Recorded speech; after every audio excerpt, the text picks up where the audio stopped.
Muy buenas, ¿cómo andan? Soy Coach Valentín y hoy voy a hablarles sobre la insulina. Voy a explicar qué es la insulina, cómo funciona la insulina y, más importante, voy a explicar por qué no deberíamos tener una mala reputación de la insulina. Voy a explicarles por qué la insulina es positivo, por qué no es tu enemigo.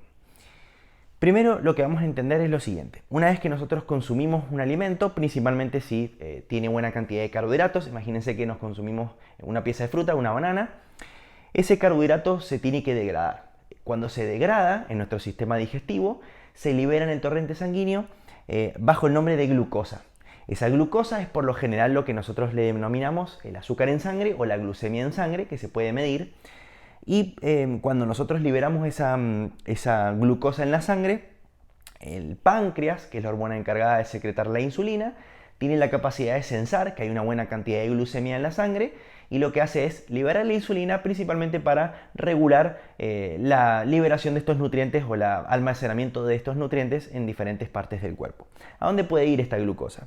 Esta glucosa puede ir al músculo, se almacena en forma de glucógeno muscular.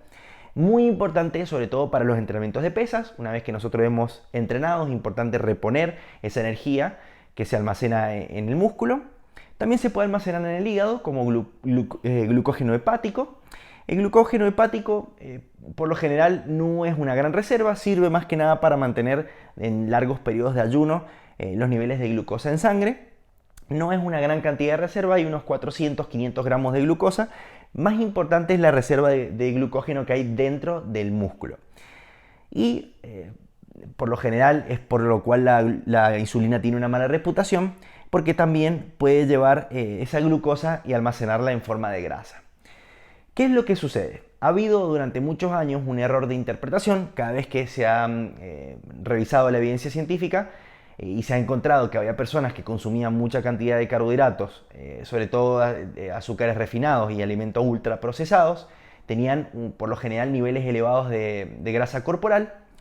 Se les tomaba una muestra, había altos niveles de insulina y por ende se tomó erróneamente la interpretación, el falso modelo o la falsa hipótesis de que consumir un carbohidrato hace que se libere la insulina y que la insulina hace que se acumule el tejido en forma de grasa. Esta creencia, este concepto erróneo no está respaldado en la evidencia científica. Cuando nosotros, sobre todo en trabajos de investigación en los que se ha puesto diferentes grupos a realizar o hacer el seguimiento de diferentes dietas, la misma cantidad de calorías, misma cantidad de proteína, lo cual es sumamente importante.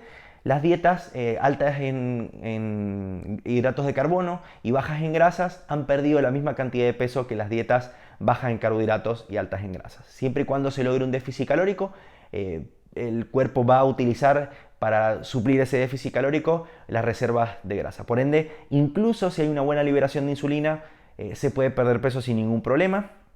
Y otro factor muy importante es que para almacenar grasa no es necesario, no es mandatorio que exista insulina, que haya liberación de insulina. Se puede almacenar grasa sin ningún problema y no es necesario que exista una buena liberación de insulina para hacer ese proceso.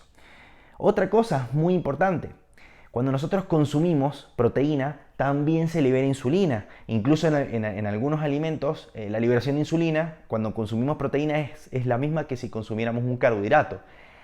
Y algo más relevante aún, cuando comemos proteína y comemos carbohidratos juntos en una comida, la liberación de insulina es aún mayor que si consumiéramos estos dos nutrientes separados. Y sin embargo sabemos que esas dietas altas en proteínas y con buena cantidad de carbohidratos son sumamente efectivas para perder peso. Entonces lo que deberíamos ver es que si hacemos una dieta rica en carbohidratos, por más que estemos consumiendo buena cantidad de proteína, deberíamos ver que se acumula mayor cantidad de grasa y eso no es lo que vemos en los trabajos de investigación.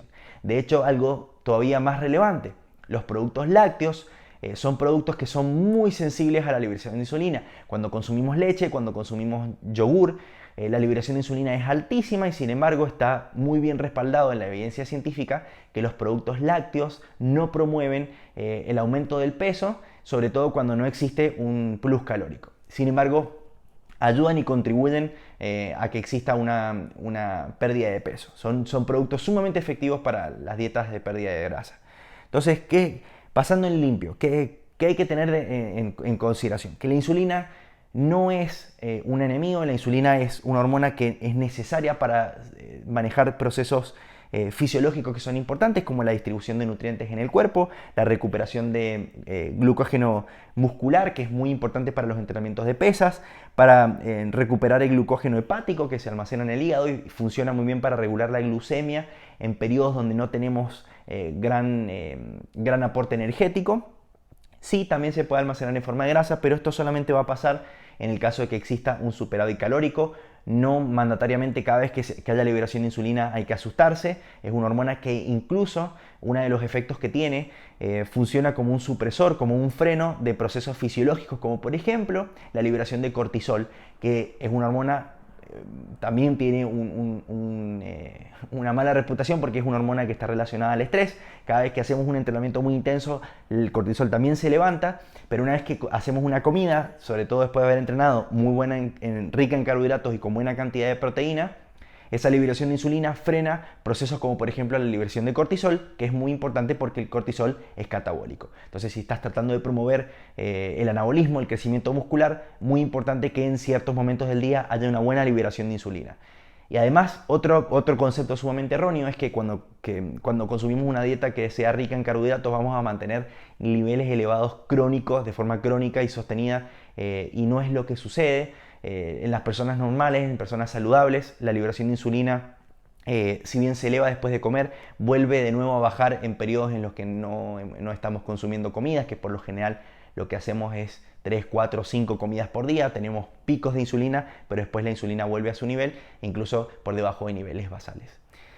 Coméntenme si tenían este concepto de la insulina, si les ha servido la explicación. Si siguen una dieta rica en carbohidratos o si consumen algún alimento o si habían dejado de consumir algún alimento porque creían que liberaba mucha insulina y de esa forma iban a acumular mayor cantidad de grasa.